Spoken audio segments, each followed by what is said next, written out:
Chers amis, chers abonnés, bonjour. Aujourd'hui, une vidéo tirée d'une fulgurance. Vous savez ce que c'est qu'une fulgurance? Une fulgurance, c'est une révélation. C'est une clarté soudaine. C'est caractérisé par ce qui ressemble à un éclair. Alors on est au sens métaphorique du terme, on est dans une fulgurance, effectivement linguistique, qui me semblait tout à fait intéressante au point effectivement d'en tirer une vidéo. Ça ne prétend à absolument rien résoudre. Je ne sais pas si ça a force d'explication, mais en tout cas ça me paraît absolument intéressant de la produire. On va faire un peu de tableau. Aujourd'hui, on l'avait déjà fait, souvenez-vous, pour la question de l'indécision. Mais là, on s'attaque à la taille au-dessus parce que non seulement on va faire un exercice linguistique, mais on va s'intéresser effectivement à la notion des pervers narcissiques. Le pervers narcissique n'existe pas, façon de parler au sens clinique du terme, c'est dans le langage usuel.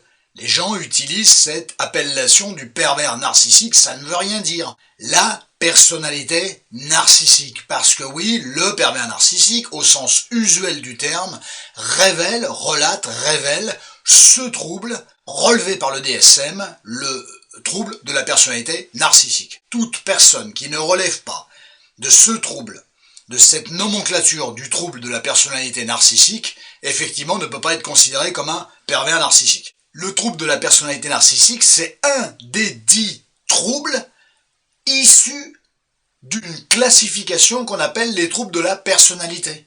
Le trouble de la personnalité, c'est le DSM qui en donne sa définition. Ça répond à des critères très précis, c'est le cas de le dire, qui peuvent arriver à repérer, répertorier, à déterminer les signes de ce qu'est un trouble de la personnalité. Et puisqu'on parle du trouble de la personnalité, de ses variantes, et une de ces variantes est le trouble de la personnalité narcissique. Voilà, c'est carré, c'est clair, si c'est pas ça, c'est le bordel. Attention de ne pas affubler certaines personnes d'une pathologie, d'une psychopathologie, effectivement, alors que les faits qu'ils présentent ne sont pas concomitants. Donc cette question des pervers narcissiques, c'est une grande question, mais tout le monde est saisi par ça, la justice, en psy, la médecine, tout le monde est saisi par cette question des pervers narcissiques. Alors nous, aujourd'hui, on n'est pas convoqué à un exercice clinique, on n'est pas convoqué à un exercice diagnostique, on est convoqué à un exercice de la lettre, de l'écriture, un exercice d'écriture. Voilà, par rapport, effectivement, à cette notion de la personnalité narcissique, du pervers narcissique. Je vais garder cette expression, pervers narcissique. Alors, effectivement, pour parler de quelque chose qui est du côté de la lettre, la lettre, ça s'écrit, c'est le propre d'une lettre. Ça se raconte, mais quand c'est raconté une lettre, c'est utilisé, mais c'est pas écrit. Nous sommes les purs produits de la lettre, et il faut savoir utiliser la lettre. La lettre, ça parle. Ça parle, ça nous parle, nous sommes parlés par la lettre, nous parlons, nous utilisons la lettre, nous habitons la lettre nous habite. Nous sommes les purs produits de la lettre, quelle que soit notre culture. Il n'y a pas de phrasé prononcé par l'être humain sans que ça soit potentiellement traduit par la lettre. Si on veut inscrire les choses si on veut ancrer les choses, il faut l'écrire. Alors donc, pervers narcissique, on va l'écrire. On va l'écrire, pas pour l'écrire, c'est pas la question, c'est pas intéressant. On va l'écrire pour en faire quelque chose, pour lui faire dire quelque chose, finalement pour lui donner une vérité qui est déjà inclue dans son nom. Mais, c'est pas forcément, c'est un paradigme différent, bien évidemment, et ce paradigme différent permet de voir des choses qu'on ne voit pas dans son simple intitulé. Je vais vous montrer, vous allez voir, ne vous affolez pas, c'est super simple. Alors, je sais pas ce que vous allez voir. Franchement, j'en sais rien. La première fois, ça avait bien fonctionné. Là, je sais pas trop. On va essayer de faire au mieux. Alors, on va le faire en 3 fois. On va écrire basiquement. Alors, je sais pas du tout ce que vous allez voir. Il faudrait que j'aille voir les rushs. Alors, on va écrire basiquement. Alors, il faut que j'écrive plus gros parce que sinon, vous n'allez rien voir. On va écrire pervers. Voilà. OK.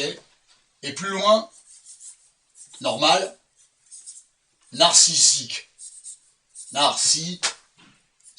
Alors on voit mon dos, c'est pas super en vidéo, mais je peux pas trop faire autrement. Voilà, on l'a écrit, ça y est, il est là, il est écrit. La lettre, elle est inscrite. Donc on a pervers narcissique. Alors comme on l'avait fait avec l'indécision, on avait décortiqué un petit peu tout ça, voilà, et puis la lettre, on avait essayé de lui faire dire autre chose que ce qu'elle voulait bien revendiquer préalablement. On est bien d'accord. Je change de crayon, parce que celui-là, je pense qu'il est un peu fin, je suis pas sûr que vous voyez grand-chose. Alors, effectivement, je viens de me rendre compte qu'on voit absolument rien du tout, donc je vais le reprendre au feutre. Voilà, je couperai ça au montage, pervers, parce que si honnêtement, si tout l'exercice, vous voyez rien du tout au tableau, alors là, franchement, la vidéo, tu peux l'acheter au Lion. Ce qui est inscrit là, indépendamment de tout ce que je vous ai dit, vous pensez bien que ce qui est ici, ok, narcissique, d'accord, pervers, d'accord. Alors pervers, c'est au sens, alors c'est freudien à la base, c'est la perversion, et donc c'est une structure. C'est une structure. Selon Freud, il y avait 3 structures. Selon la psychanalyse, il y avait 3 structures. La névrose, les perversions et la psychose. Voilà, c'était les 3 grandes structures. Vous pensez bien que ce qui est écrit ici, ça peut s'écrire autrement. Alors le problème il n'est pas là, c'est puisque ça peut s'écrire autrement, mais comment ça peut s'écrire? Eh bien je vais vous l'écrire autrement. Alors ça j'aurais dû le faire en plus gros, mais c'est pas grave, je vais le faire, c'est pas grave. Alors on va pas s'intéresser à pervers, on va s'intéresser à narcissique d'abord. D'accord, si vous n'y voyez pas d'inconvénient. Vous avez vu l'écriture? Alors j'espère que vous... Alors franchement, je repasse dessus parce que je veux être sûr que ça apparaisse bien au truc là, sur la vidéo. Voilà.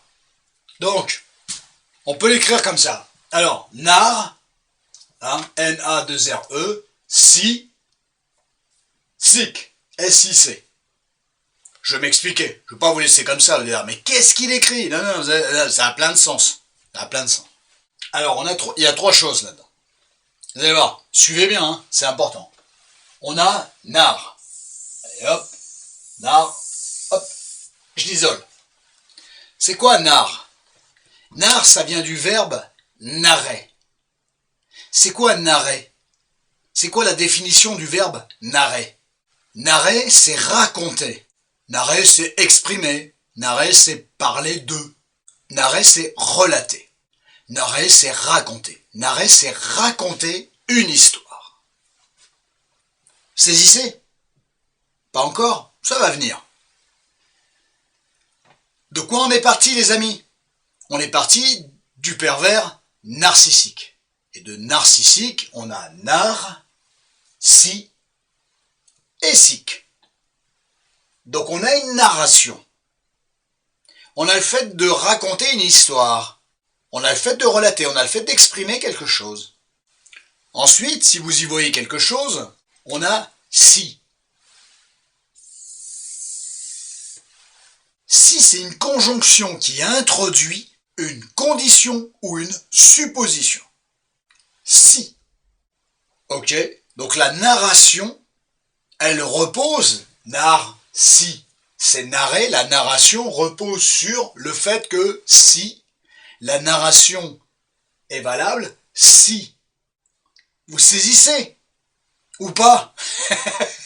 Je pense que oui, je pense que vous êtes des esprits fertiles, laissez-vous aller tranquille. Donc la narration, elle est conditionnée, ou elle est le fruit d'une supposition, dépendante bien évidemment de ce qui est ici. Et qu'est-ce qu'il y a ici? Sic.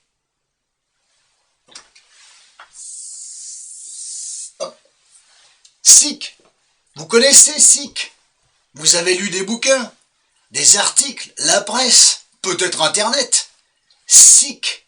Sic, c'est un adverbe. Sic, c'est, puisque c'est à l'issue d'une phrase ou d'un mot, qu'on place souvent entre parenthèses et en italique, ce qui précède est reproduit sans modification, alors même qu'il semble le propos ou le mot aussi étrange ou incorrect.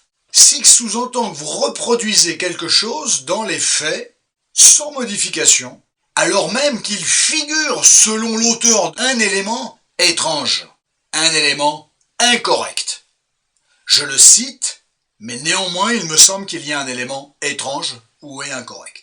Sic, ça signifie que vous utilisez un terme qui peut sembler inapproprié.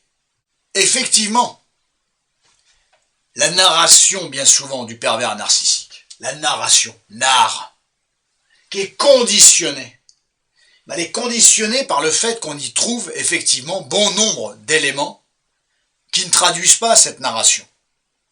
Il y a un exemple basique, déconcertant.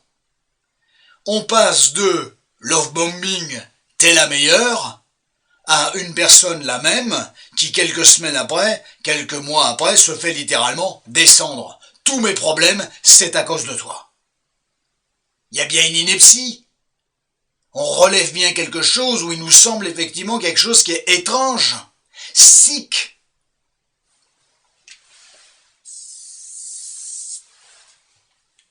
Vous saisissez la logique, la narration qui était conditionnée par le fait de trouver oui ou non des éléments étranges, des inepties, une inadéquation entre les faits et ce qu'ils prétendaient être, effectivement, renvoie au fait que la narration, elle est caduque, elle est frappée de caducité, elle est nulle et non avenue, elle n'a plus de sens, elle perd de son sens.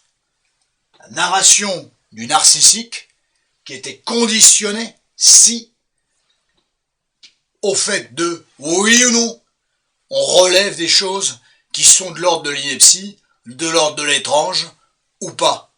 Comme on y trouve effectivement de l'étrange, puisqu'il y a sick, et de source sûre, elle y est, eh bien effectivement, fait que la narration, on peut la retrouver, mais néanmoins pour dire, attention, on la retrouve, il y a bien dedans des éléments inappropriés, il y a quelque chose qui n'est pas logique. Évidemment, évidemment, narcissique. Comme on y voit du sick, si je puis dire, effectivement la narration perd de son sens. Et c'est ce que constate la victime d'un pervers narcissique, c'est qu'entre ce qu'il dit ou ce qu'il a dit préalablement et ce qu'il se passe, il y a une marge absolument considérable. Tout ce que tu fais, ça ne va pas. Sick, pas logique par rapport à la narration initiale. Vous saisissez, c'est génial. Ensuite, je me promenais post-déjeuner, je faisais une marche digestive, autrement dit, et je retournais les choses un petit peu dans ma tête, concernant effectivement le mot pervers. Et tout d'un coup, tel le commissaire Bourrel, incarné par Raymond Souplex dans les 5 dernières minutes, bon sang, mais c'est bien sûr. Sous forme d'anagramme. Je me suis dit, mais le mot pervers révèle autre chose, et qui correspond incroyablement bien à cette notion de pervers et particulièrement narcissique. L'anagramme, vous le savez, c'est un mot qui est obtenu par transposition des lettres d'un autre mot. C'est aussi simple que ça, mais c'est bien défini comme ça.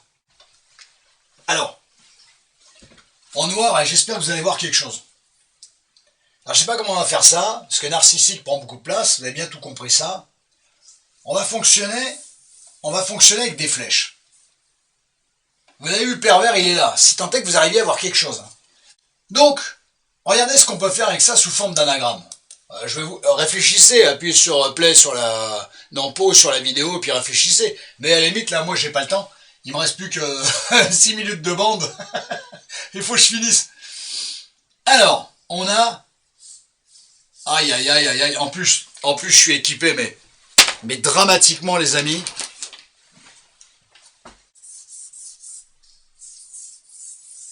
Alors là, on a un P. C'est lui-là. Hop. Je sais pas si vous verrez quelque chose. Là, on a un R. C'est lui. Là, on a un E. En plus, j'ai pas la place. C'est lui. Là, on a un S. Le S, c'est lui qui vient traverser tout ça.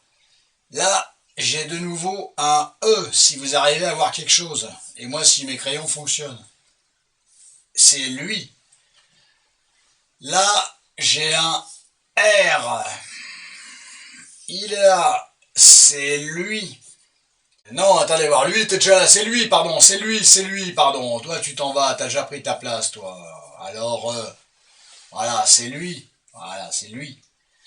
Donc, hop. Et là, j'ai un V. C'est lui. Donc, toutes les lettres ici ont été utilisées. On est d'accord? Ah, il y a les flèches pour en témoigner. Donc là, j'ai préserve. Intéressant, préserve. Il manque quelque chose. Il manque un E, préserve.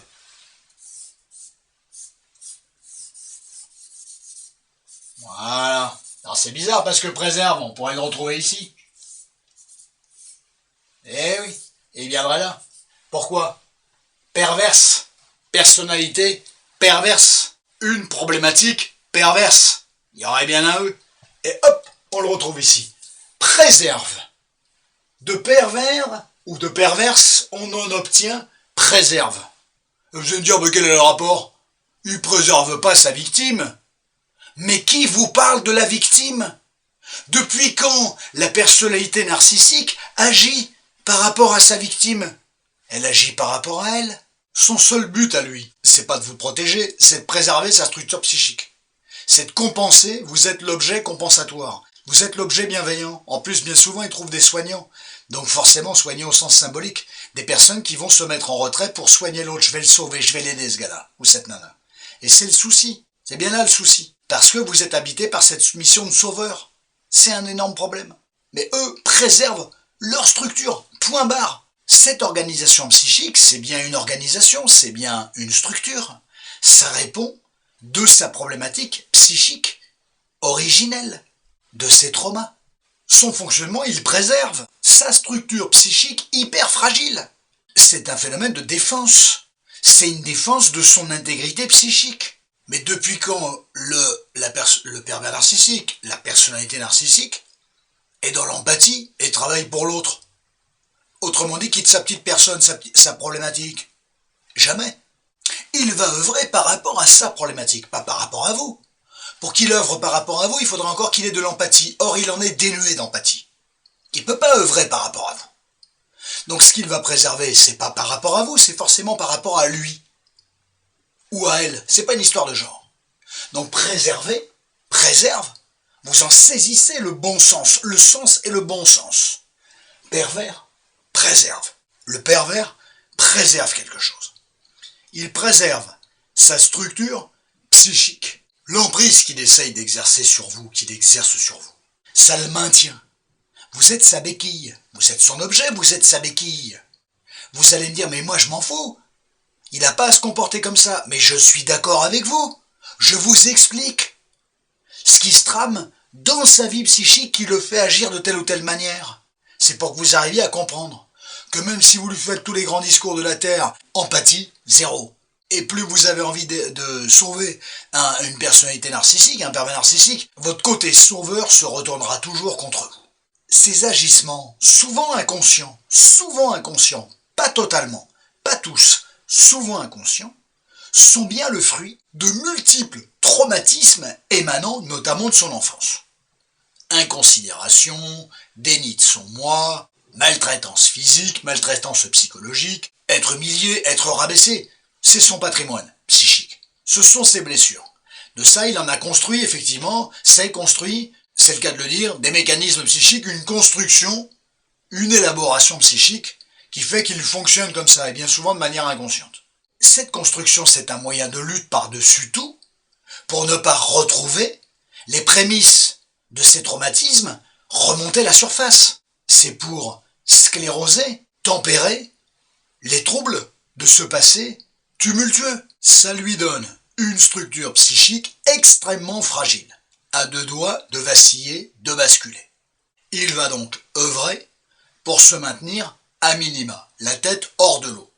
Que vous soyez utilisé comme bouée de sauvetage, pour lui, c'est normal. C'est même nécessaire. Donc il ne peut pas être dans l'empathie, il est dans sa problématique.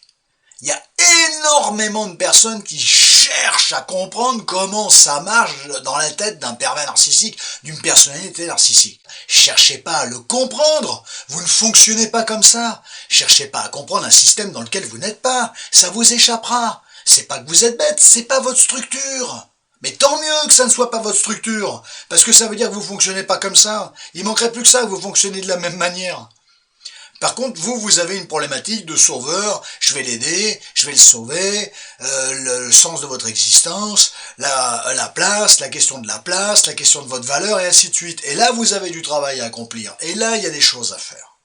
Sans cette construction rudimentaire, fragile, qui repose effectivement sur du paraître, sa structure est d'une fragilité notoire qui risque constamment la déflagration s'il n'a pas une bouée de sauvetage.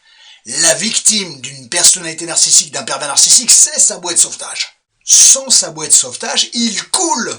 Sans sa bouée de sauvetage, c'est la déflagration psychique. Ce serait l'effondrement. Pas forcément sous forme de dépression, parce que son moi est beaucoup trop atrophié pour pouvoir produire effectivement le mécanisme de la dépression, mais pour des choses effectivement beaucoup plus complexes, beaucoup plus lourdes. Une décompensation beaucoup plus prononcée. En fonction des enjeux cliniques, en fonction des enjeux structurels, il y a des risques de déflagration pouvant amener vers un syndrome catatonique, vers une clinophilie, et j'en passe.